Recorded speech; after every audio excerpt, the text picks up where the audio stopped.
আসসালামু আলাইকুম। কেমন আছেন সবাই? আশা করি সবাই খুব ভালো আছেন। আলহামদুলিল্লাহ, আমরাও বেশ ভালো আছি। বরাবরের মতো চলে আসলাম নতুন আরও একটি ভিডিও নিয়ে। আমার নতুন আরও একটি ভিডিওতে আপনাদের সবাইকে আমন্ত্রণ জানাচ্ছি। সকালবেলায় মুস্তাকিমকে স্কুলে দিয়ে এসে সংসারের কাজকর্ম কিন্তু শুরু করে দিয়েছি। প্রতিদিনের মতো আপনাদেরকে সাথে নিয়েই কিন্তু আজকের ভিডিওটা শুরু করলাম। আসলে ঘুরে ফিরে সেই একই কাজ কিন্তু আমাদের নিত্যদিন করতে হয়। এই কাজগুলো কিন্তু আমরা প্রতিদিন সকাল থেকে সন্ধ্যা পর্যন্ত করে থাকি। আর একঘেয়েমি কাজ করতে করতে কিন্তু আমরা একদমই বোরিং হই না। এই কাজগুলো করতে করতে আমরা একদম অভ্যস্ত হয়ে গিয়েছি। খুব ভালোবেসে কিন্তু সংসারের কাজগুলো করে থাকি। আর ঘর সংসার যদি গুছিয়ে পরিপাটি রাখি, দেখা যায় অনেকটাই মানসিক শান্তি লাগে। আর এই যে কাজগুলো প্রতিদিন করি, আমি কিন্তু খুব সহজে কাজগুলো করে ফেলি। আমি সবসময় বলে থাকি যে আমার একটা টার্গেট থাকে কাজ করার, সেই অনুযায়ী কিন্তু আমি কাজগুলো করি। আপনাদের সাথে কিন্তু আমি প্রায় সময় সেটা শেয়ার করেছি। আসলে আমার টাইমটা যেহেতু ধরা থাকে, সেই নির্দিষ্ট টাইমটার মধ্যেই কিন্তু আমি আমার সংসারের সমস্ত কাজগুলো শেষ করি। আর এই কাজগুলো করতে কিন্তু আমার ভীষণ ভালো লাগে। ছেলে মেয়ে দুজনেই যেহেতু স্কুলে, বাসায় যেহেতু আমি একা, আর একা কিন্তু কাজ করতে বেশ ভালো লাগে, মনোযোগ দিয়ে কিন্তু কাজ করা যায়। আমি কিন্তু প্রতিদিন নিয়ম করে ঘর ঝাড়ু দেওয়ার আগে ফার্নিচারগুলো মুছে নেই। দেখা যায় প্রতিদিন যেহেতু মুছি, ফার্নিচারগুলোর উপরে কিন্তু একদমই ধুলোবালি জমতে পারে না। যদি 2-1 দিন পরে মোছামুছি করতাম তাহলে অনেকটাই ধুলোবালি জমে যেত। তাহলে দেখা যেত সেই কাজগুলো খুব বেশি কঠিন হয়ে যেত, আর অনেক সময় নিয়ে কাজগুলো করতে হতো।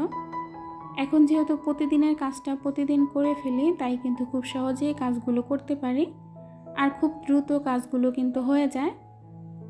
এই যে ঘরের মোছামুছি, ঝাড় দেওয়া সব কিছু শেষ করে কিন্তু আমি তাড়াতাড়ি রান্নাঘরে যেতে পারবো। আর যদি রান্নাঘরে তাড়াতাড়ি যেতে পারি, দেখা যায় রান্নাঘরের কাজটাও তাড়াতাড়ি সারতে পারবো।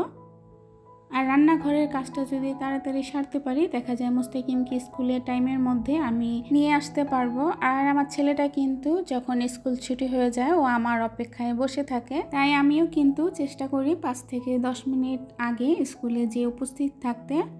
তো আমাকে দেখলে ওর অনেকটাই ভালো লাগে, মনে একটা সাহস জাগে। দেখা যায় সব বাচ্চারাই আস্তে আস্তে স্কুল থেকে বের হয়ে যায়, চলে যায়, তখন কিন্তু ওর মনটা অনেকটাই খারাপ হয়ে যায়। তাই নির্দিষ্ট সময়ের মধ্যে আমি কিন্তু স্কুলে উপস্থিত থাকি সবসময়। তো সেজন্যই কিন্তু সংসারের কাজগুলো তাড়াতাড়ি করার চেষ্টা করি। যাই হোক, আমাদের রুমটা গুছিয়ে চলে আসলাম সোহানার রুমে। তো সোহানার রুমটা ঝাড়ু দেওয়ার আগে যে কয়েলের ঘরটা ভালো করে ঝেড়ে মুছে নিলাম। তো এটার মধ্যে কিন্তু অনেকটাই ধুলো পড়ে গিয়েছিল, যেহেতু প্রতিদিন রাতে এটার মধ্যে কয়েল দেই, সেজন্য একটু মুছে পরিষ্কার করে তারপরে ঘরটা এখন ঝাড়ু দিয়ে নিব। তো এর মধ্যে কাজ করতেছি আর ভাবতেছি যে আজকে দুপুরে কি রান্না করা যায়। তো পরে চিন্তা করলাম যেহেতু কাজ করতেছি, তো রান্না করব কাজ দুটো যেহেতু একসাথে, তাহলে শর্টকাট কিছু রান্না করি। তো আজকে এমন কিছু রান্না করব যেটা কাজও করতে পারবো, রান্নাও করতে পারবো, দুইটা একসাথেই করা যাবে। তো চিন্তা ভাবনা করে তারপরে কিন্তু সিদ্ধান্ত নিলাম আজকে ডিম রান্না করব আর ডাল রান্না করব। দুইটা জিনিসই কিন্তু খুব সহজ, আর এই সহজ রান্না দুইটা করতে করতে আমি কাজগুলো সেরে নিতে পারবো। তো এইদিকে আমি ডিমটা সিদ্ধ দিয়ে তারপরে কিন্তু কয়েকটা কাপড় ভিজিয়ে রেখেছিলাম, তো সেগুলো এখন ধুয়ে বারান্দায় ছড়িয়ে দিচ্ছিলাম।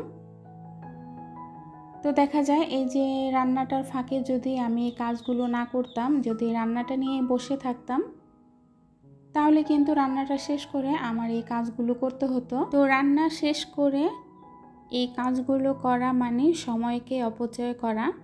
আমি আমার সময়টাকে অপচয় না করে সময়ের মধ্যেই কিন্তু কাজগুলো করার চেষ্টা করি। ওইদিকে যেহেতু ডিমটা সিদ্ধ দিয়েছি, তো আমার রান্নাঘরে তেমন কোনো কাজ নেই। তো এই ফাঁকে আমি কাপড়গুলো ধুয়ে শুকাতে দিয়ে দিলাম। আমার ডিমটাও কিন্তু সিদ্ধ হচ্ছে, এদিকে আমার কাজগুলো হয়ে যাচ্ছে। তো বারান্দায় যে শুকনো কাপড়গুলো ছিল সেগুলো কিন্তু আমি রেখে এসেছি, ওগুলোও কিন্তু ভাঁজ করতে হবে। তো চিন্তা করলাম আগে ভিজা কাপড়গুলো শুকাতে দেই, পরে না হয় এই কাপড়গুলো ভাঁজ করে ফেলবো। এর মাঝেও কিন্তু আমার ডিমটা সিদ্ধ হয়ে যাবে।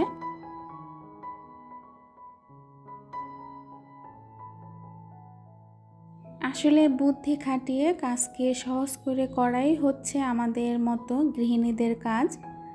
আর আমরা গৃহিণীরা কিন্তু খুব সুন্দর করে গুছিয়ে কাজ করতে পারি। তো এই দিকে কিন্তু আমার ডিমটা বলক চলে এসেছে, এখনও পুরোপুরি সিদ্ধ হয় নাই। তো আমি আবারও ঢেকে দিয়ে এদিকে কাপড়গুলো ভাঁজ করতে চলে আসলাম। কাপড়গুলো ভাঁজ করে ওয়ার্ড্রোবে রেখে তারপরে কিন্তু রান্না করতে চলে যাব। আসলে বাসায় যেহেতু আমি একা, আর একা কিন্তু কাজ করতে আমার বেশ ভালো লাগে। মুস্তাকিম বাসায় থাকলে আমার কাজ করতে কিন্তু অনেকটাই অসুবিধা হয়ে যায়। দেখা যায় ওর সাথে আমার হইচই করতে হয়, বলতে হয় এটা কইরো না ওইটা কইরো না।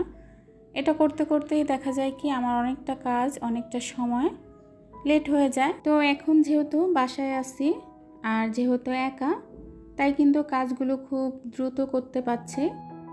প্রত্যেকটা মেয়ে সংসারের কাজ কিন্তু খুব ভালোবেসেই করে থাকেন।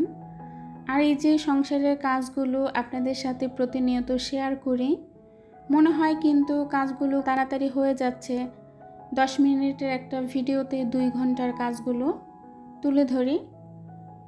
আসলে 10 মিনিটে তো আর কাজগুলো করা সম্ভব না, 2 ঘন্টার কাজ তো আর 10 মিনিটে হয়ে যায় না। আমরা আমাদের নিত্যদিনের কাজগুলো, লাইফস্টাইলগুলো আপনাদের সাথে শেয়ার করি, খুব ভালোবেসে শেয়ার করি এবং আপনারাও খুব ভালোবেসে গ্রহণ করেন। আপনারা আমাকে অনেক বেশি ভালোবাসা দিচ্ছেন, আমিও স্বার্থপরের মতো আপনাদের ভালোবাসা নিচ্ছি। আমি আপনাদের কাছে অনেক বেশি কৃতজ্ঞ। সত্যি কথা, আপনারা খুব ভালোবেসে আমার ভিডিওগুলো দেখেন। আমি সেই ভালোবাসা থেকেই কিন্তু ভিডিও করার উৎসাহ পাই। যখন একজন সাধারণ দর্শক আমাকে কমেন্ট করেন, সেই কমেন্টটা পড়ে আমি অনেক বেশি খুশি হই, অনেক বেশি উৎসাহ পাই। গত ভিডিওতে আমাকে একটা আপু কমেন্ট করেছেন, আপুটার নাম হচ্ছে আঁখি। আপুটা কিন্তু কুমিল্লা থেকে আমার ভিডিওটা দেখেছেন এবং আমাকে ছোট্ট করে একটি কমেন্ট করেছেন। সত্যি সফলতা মনে হয় একেই বলে। ইউটিউবে এসে কিছু পাই বা না পাই, অনেক মানুষের ভালোবাসা পেয়েছি, এটাই অনেক বেশি, এটাই অনেক যথেষ্ট। তো যাই হোক, এখানে কিন্তু আমি ডিম রান্না করার জন্য ডিমটাও ভেজে নিয়েছি। আর আজকে ডিমটা আলু দিয়ে রান্না করব।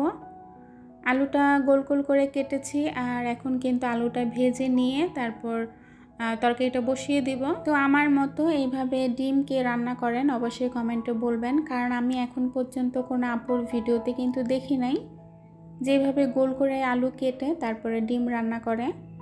তবে আমার কাছে কিন্তু এইভাবে রান্না করলে অনেক বেশি ভালো লাগে, আমি সবসময় এইভাবে রান্না করি।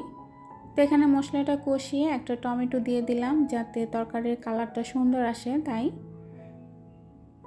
তো ভালো করে কষানোর পর আমি ভাজা আলুটা দিয়ে দেবো। যেহেতু আলু ভাজা, ডিম ভাজা রান্না করতে কিন্তু সময় লাগবে না। ওইদিকে কিন্তু আমার ডালটাও প্রায় হয়ে এসেছে, ডালটা কিন্তু বাগার দিলেই হয়ে যাবে।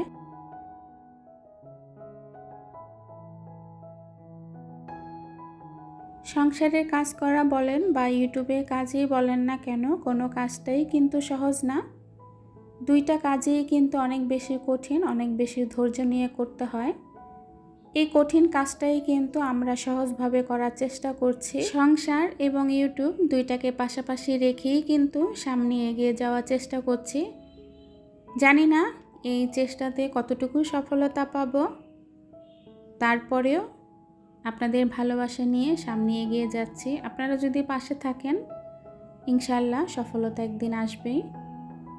আর সফলতা তো এমনিই চলে আসে না, সেই সফলতার জন্য কিন্তু অনেক বেশি কষ্ট, ধৈর্য ধরতে হয়। তো কথা বলতে বলতে কিন্তু ভিডিও শেষ পর্যায়ে চলে এসেছি। আজকের ভিডিওটি আপনাদের কাছে কেমন লাগলো অবশ্যই কমেন্টে জানাবেন। আজকের ভিডিওটি যদি আপনাদের কাছে ভালো লাগে অবশ্যই আমার চ্যানেলটা সাবস্ক্রাইব করে আমার পাশে থাকবেন, সামনে এগিয়ে যেতে সাহায্য করবেন। তো আজকের ভিডিওটি এখান থেকে শেষ করব। ভালো থাকবেন সবাই, আল্লাহ হাফেজ।